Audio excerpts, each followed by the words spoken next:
Hi, welcome to the Ellis Talker Show. I'm DV LeBron. Do you have any construction needs? Maybe you want to build a patio, a pergola, or maybe you need your roof fixed from the storms in March, or maybe these upcoming storms that may come later.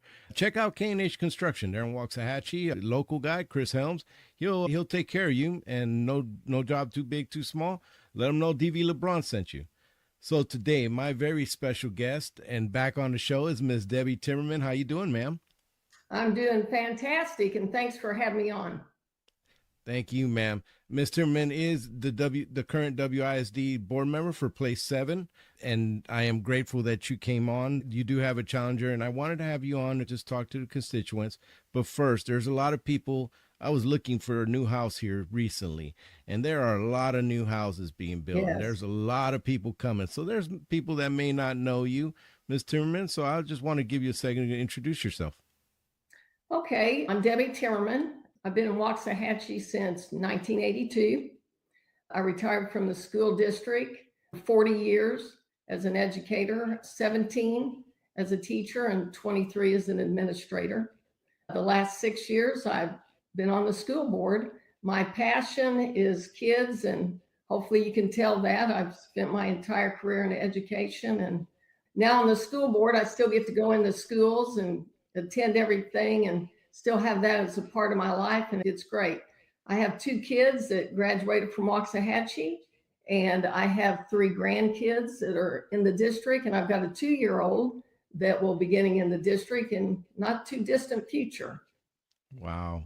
Mr. Timmerman, what makes you want to keep serving this district? You've been board, you've been administrator, you've been teacher, and all of those are very selfless roles on their own. You put a lot of your time and effort, and then to continue this as a board member, what makes you want to keep doing that? My passion for kids and to do what's right for kids. I have a servant's heart also. I like to serve, not just in the school board, other things I do in the community. But as far as being on the school board, it's my passion for kids and wanting to do what's best for them. Yeah. There's a lot of things facing all the schools in North Texas, and Yeah. WISD is not immune to them, and neither is MISD or any other district in the county. So I'm definitely going to go into those. But I wanted to know just how important has things like transparency and accountability been to you since you've been on the board? Oh, you have to be transparent. I feel our board is very transparent. You have to be, or you're not going to have the trust of the community. This, for one example, is our building projects that are going on right now, and we have a lot. We have been very transparent. We put everything on our website. You can go on there and you can see every penny that we've spent so far. It's all explained. We're trying to be very transparent. I do like that about the district, able to pull up those things online. And then, of course, your board meetings are on YouTube for those of you that want to see Yes. the board meetings that have been going on. So, going into the building, since you mentioned it, there were some bonds that had passed the last time, and there's schools that are coming online. There's schools to come online. Talk to me about those building projects, ma'am. How are we doing with those, and what's been your part in it so far? Okay, I'm on the bond oversight committee. And when we meet, we look at the figures and make sure that our money's being spent where voters were told it was going to be spent. Because with bond money, you've got to spend it for what you said you're going to. We've broken ground for a new high school. It'll open in 2027. We've opened two new elementary schools, Wildman and Jimmy Ray. We also have our Howard Junior High. Our Howard Junior High in Findlay, they're going through major renovations right now so that we can have up to 1,200 kids. You can drive around town, see everything that's going on, and it's exciting. It is exciting. There's just so much happening now, and it's just growing exponentially. So, when it comes to things like taxes, Debbie, you've been on this board for a while now, and you've had to approach taxes every year. And yeah, I'm sure you're a taxpayer, and Yes. you hear from taxpayers, "Hey, Debbie, this is pricing me out of my home," or there's you've heard all these things. So, in the last few years that you've been on the board, what have you have done to address taxes in general? We take that very seriously because we want to do what's best for the taxpayers. And our tax rate has gone steadily down. At least ever since I've been on the board, every year our tax rate has gone down. Homes are expensive. And I think one thing that people don't understand, they see all the building that's going on and they think, oh, so many property taxes, the school district's getting rich. No, the more we make, the more the state takes. And so it just seems like we can never get ahead. So property taxes are very important. Of course, that's one of our main funding, but we've kept the rate down. Yeah. And then there's exemptions and stuff. There's so many things that the boards do. But yeah, those property values are tough and they do weigh on the district. And then there's things going on in Austin. There's so many things going on in Austin, and that's a whole show in itself. But there's a lot going on there. But right now you're rolling into budget time, Ms. Timmermann. As always, it's almost always budget time. And I watched some of the videos, or at least one of the videos on the budget, and I didn't see anything about a deficit like WISD is facing. So I don't know if there is one. Can you talk? I know that you're speaking as an individual board member. How have you approached budgets in the last few years, and what are the challenges you see in this year's budget and some of the things you'd like to see? Budgeting is always a hard process because we have not gotten a raise since 2019 in our allotment that kids get. And so try running a business or a household on the same money that you made in 2019. And that's what we're trying to do with the district. But our main goal is to never have a deficit budget. Right now, the majority of districts in the state are facing a deficit budget. And we've decided we're just never going to do that. Now, does it keep us from doing some things? Yes. We would love to be able to give our teachers a raise. As a matter of fact, in 2019-20, we gave our teachers the largest raise that they'd ever gotten. It was like a 10.1%. And we were very proud of that. Some years we're able to do it, some were not. But we've got to make hard choices because we only have so much money. Our top two priorities in this budget process this year, keeping our fund balance, because you want a 3-month amount in there to run the district, which is about 20 million, and giving the teachers a raise. This year, that's our top two priorities. We're going to do everything we can to give teachers a raise, and not just teachers, everybody. I did see that Mr. Calden was talking about, the CFO. He was talking about having the healthy fund balance and what he'd like to see on that. But it's definitely challenging times now on that. So you guys are not going to have a deficit at all that you know of, no, Mr. Timmermann? That's pretty cool. We have a balanced, healthy budget. Going into next year, some of the things that they were talking about during the meetings was about the ADA and getting kids in school. It was like a 95 or 94% rate of having them in schools and stuff. Is there some stuff that's going to happen with trying to get more of these kids in school, or maybe trying to pre-register? Is that something that the district is doing right now?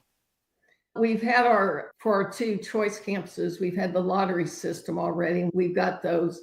When we open Wildman, it's going to be able to house 800 kids instead of 400. Yes, we try incentives all the time to get kids to come to school. Our percentages have never gotten quite how high they were before COVID. Some kids just got used to staying at home and picked up some bad habits. We would like our ADA to be very high because that's how we get funded. Texas is only one of 5 states that does their ADA by average daily attendance. Everybody else just takes their enrollment, and that's how they get their funding, but not Texas. And so that hurts us also. That does affect the budget, definitely. Now, you had mentioned about the pay raises and the teacher stuff. Is there a percentage that you guys are looking at for the staff right now, or is that not still right in now? Negotiations? No, we're just now talking about it. But for every percent that we give, and I'm talking about the entire staff, not just teachers, it's about $800,000. So for every percentage we give, it's about that much. That's a lot. That's a lot. Yes. Now on the building projects that are going on, how is that going right now as far as the building projects with each of these schools? And I heard something about when I was listening about having it, we had to get like $900,000 for some extra air conditionings. I don't know if that applies to the ones that are being built. I can't remember exactly what. Please forgive me, but it was something that you guys were talking about in the meeting. Can you talk about just what you know about the construction? Are you happy with the way the process is going right now? Oh, yes, we've got our construction company that we're working with, and on all of our projects are great. Now, I forgot to mention Global a while ago. All the work that's being done over there to make it big enough to house Coleman. And the guys are also working on the old Wyman building to get it ready to house the Global kids because they're going to be moving over there. All of our projects have been under budget. And so when that happens, we can take that money that we saved, like on Jimmy Ray and Wyman, and we can use it on other things that are in the bond that we want that we didn't have money for in the beginning. That's good. It's always good to come under. Definitely good to Yes, come yes. under. We've got Stephen Mott, who's our project manager. He's really got his thumb on everything that's happening at all of our buildings, and he's in and out all the time. And I get to go around and look at what's happening, and it's very exciting. Now, I wanted to talk about if you could tell the audience, one of the things that you've been exceptionally happy to be part of or have steered in the time that you have been a board member, maybe one of those accomplishments that really helped out the district or you were part of. When I first got on the board, it was during COVID.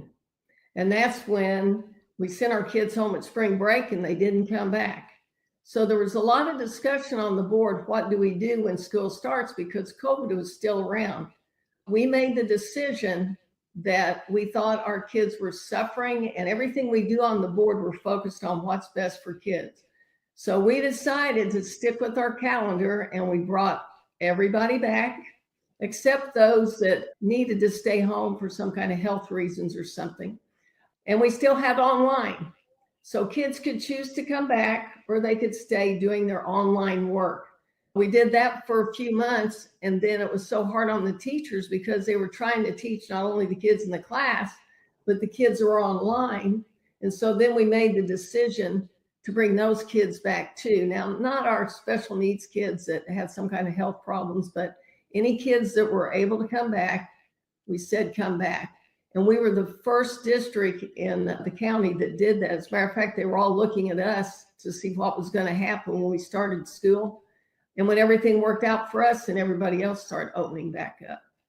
You've seen that there was big learning loss from some of the schools that were out longer, or maybe the schools that have stayed just online for a longer period of time. There has been some stubborn learning loss that hasn't really come back on some populations, the special needs populations, and maybe English language learners, etc. So I wanted to talk to you about that. How is the schools doing as far as WISD doing as far as scores, as far as academically, the kids, are we doing better? What are some of the things that you've seen while you've been on the board? Yes, we are doing better. Now, just like any district, there are areas that we need to improve in, and we have zeroed in on those. Our teachers are working hard to bring those areas up. There's some areas in math, like next year, we'll have the Bluebonnet math, which I was a math teacher, so I've looked at that, and I've been in classrooms where teaching's been going on, and it's going to help a lot. And we have Amplify, and there was a big thing about Amplify when it first was introduced. We decided to pilot 4 schools. During that piloting time, I was out and about in those schools seeing what was being done, because there were so many rumors out there, scripted, you can't be creative. That couldn't be farther from the truth. Teachers can be creative. Yes, there's scripting that you can do, which helps our new teachers, but those teachers that have been in it for a long time that have experience, they can do those things. And I've been to a lot of the fun things that's going on at school for Amplify. Then the next year we voted to put it in at all the schools, and it's going very well. That you actually took the thunder, because I was going to ask you about Amplify, because there has been different discussions in the community about Amplify, and some people saying it's no good, some people saying it's effective. And you've been a teacher, you've been in the classrooms, so you're confident about this decision to use Amplify, and will you reauthorize it if you're reelected? When it comes back around, it's hard to say. You got to look at your test scores. Unfortunately, everything revolves around test scores. Yes. You got to look at your test scores, and this will be the first year that all the schools are doing it. So after testing starting, when the test scores come in, we'll have to take a hard look and just see. And of course, you can't really judge for the first year, because the first year teachers are getting used to it. So we'll see this year and see what happens next year, and then we'll have to make a decision. Right now, the things that I'm seeing in the classroom and what principals are telling me is that they think Amplify is good. It's not just Amplify, it's using highly qualified materials, which the state is really pushing, and that's what you should always use to challenge kids. I want to speak to one rumor that's out there where kids are being left behind, because I had that concern also. But I was in a school one day and I walked in a classroom and I saw groups going on, and the teacher was explaining that's their pause day. And so in the calendar, there's days that are called pause. The teachers pause and they work with those kids that might be having difficulty in one thing or the other. So I was really happy to see that. Yeah. No, that seems like a really good idea, because not all kids learn the same. Definitely. No, they don't. Now, with your special needs population, how are they doing? Because that's one of those populations that don't get the raw, they don't get the awards, they don't get the big public things usually. And that's just a generalization, but as a special needs dad, it's just what I've seen. And I just want to know, what are your thoughts on how WISD is working with special needs? Now, the other thing that goes into that, and I know this is a long-winded one, there's legislation in Austin about discipline, which is going to apply to special needs kids. And how, because there has been situations where some of these kids, they're autistic, they have different issues that they're dealing with. They already process the world differently, and sometimes they blow up. And there has been situations where teachers have gotten hurt, paraeducators have gotten hurt. So it's an issue that the school is dealing with. So I just want to get your thoughts on how special needs going, your thoughts on that, and then we'll go into a little bit extra on that, and I'll move on. I would put our special education teachers up against any district. They do a great job meeting the needs of the kids where they're at. And of course, we have special needs kids that also go into the regular classrooms. And when they do, there's extra people in there to help them.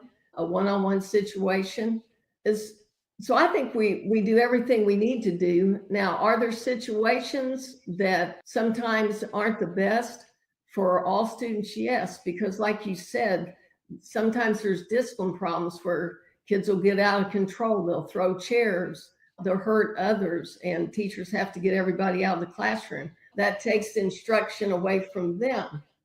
And so if there's a kid in the classroom that's a danger to others, then I would think they need to take a look at those kids, have an ARD, discuss the best placement. Maybe the student needs to be in a self-contained classroom where they can get more one-on-one attention and not be a danger to other students. Now, those situations are few and far between. Most of the kids that are special needs kids are just as great as any other kid. And I would hate to think that we ever ignore kids because they're special needs. In my opinion, every student in our district is cared for and gets what they need. With the special needs and with that conversation about the kids acting up, I had a gentleman on who's running a national organization, and he's a father of an autistic child who was restrained and hurt really bad. Mm-hmm. And so restraints are something that are used in schools, and there's a lot of conversation about those things, about How could we stop the child from getting to that point, Miss Timmerman, to the blow up point? What happened before then that maybe could have been mitigated before the blow up? And I just want to get your thoughts on the restraints and looking at it as a whole. Maybe we can get into different ways of dealing with that.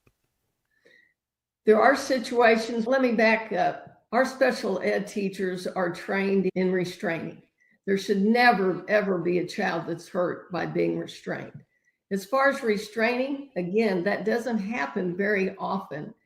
To me, it would happen if that child was hurting others or teachers or students, but again, only by trained personnel. Can things be de-escalated? Yes. And I've seen teachers de-escalate situations. I was at an elementary school not too long ago where a student was having a lot of difficulties in the classroom. And the principal of that school was walking around the school with that student, not in a punishment way, but just giving the student time to cool down before any more escalation or somebody getting hurt. So I thought that was a good way to handle that before you go to anything more drastic. That's beautiful. That's definitely one way to handle that. Now, getting into the more fun stuff, Ms. Timmerman, I went over and I'm working right now as we speak. I'm working on doing a CTE feature for WISD. I really want to point out to the community the great things that WISD is doing with CTE. I spent a good part of the day down there with Mr. Harrison in the CTE building and just taking film, checking out what the kids were doing and all these different trades. It was pretty darn amazing. And I know that the community has really no idea just how the great things you guys are doing with CTE. Can you talk to me about your support for CTE and what you'd like to see going forward with it? Oh, yes. Go see CTE. Just go look at it. It is fantastic.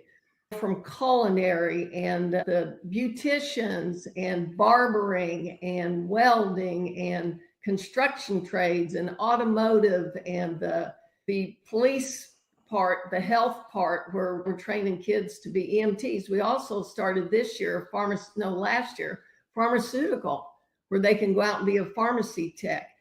At graduation, we have all the kids stand up that have earned certificates through CTE that can go right out and get a job. And you would be amazed at how many kids stand up. And it's great. Kids can graduate from high school and go right into employment because college isn't for everyone. So we want to make sure that every student that leaves our schools are trained to do something. And I would put our CTE department up against any in the state. It is top notch. We had the culinary that ran a restaurant in there and people could go eat twice a week. And we're trying to get back to that next year. And that's a great opportunity for people to come out, eat, see what the culinary kids are doing, and then go up and sign in at the office and have somebody take you around and show you what we have going on down there. It's fantastic. Yeah, Ms. Timmerman, I got to meet some of the educators there, like Mr. Green, and I met a young lady who's running the barber. She's the one spearheading the barber. I forget her name, but she was such a passion. I sat there for about 5 minutes just yapping with her. She's so passionate about it. Mr. Green's so passionate about it. And me and Mr. Green's have had some great conversations about it. And he had me come in and talk to his classroom because, you know, my day job is as a tradesman as well. So I love what you guys are doing there. I can't wait to do that feature. I'm really excited. Going I will forward, watch it whenever it's on. yes, ma'am. I will let you know. Going forward in the upcoming years, if you're reelected, what are some of the things you'd like to see? I know that there's a board and it takes all of you in collaboration. But what are some of the things you'd like to see going forward in your next term? I'd like us to be able to consistently give teachers a raise, whatever we need to do. It's the teachers who make the difference. They go into their classroom, they're the ones that are teaching our kids. And without great teachers, we wouldn't have great schools. And we want to be able to retain our good people, not just teachers, but bus drivers, custodians, our cafeteria people. We want to make sure that everybody is supported, that this is a great place to work, that they're celebrated. So salaries would be the big thing. And just for the kids to know that we celebrate them. Oh my goodness. Last week we had 4 district championships, and we also had a district UIL championship. Our kids are excelling everywhere: theater, band, athletics. It's amazing. So just being supportive of what we have here in Waxahachie. And I think that's the big thing the board can do. People think we just do one meeting a month. Oh my, it's so much more than that, because we have called meetings, we have workshops, we have trainings we have to do. We go to activities. Like I said, we spend all day today meeting. We spend a lot of time, but we do it because we love it. We have a heart for kids. You do spend, there is a major time commitment in doing what you do. It just is. Before I give you the mic to close out to speak to the parents and the people of Waxahachie, I definitely want to ask you about the most pressing and biggest issue. And I know that there's some things you can say and some things you can't, but the biggest thing going on in WISD right now is picking a superintendent. And you have been part of that process all the way through. So tell me, what are some of the things that you personally were looking for in a new superintendent? Where are we at on that search, as much as you can say? And what would you like to see going forward with that?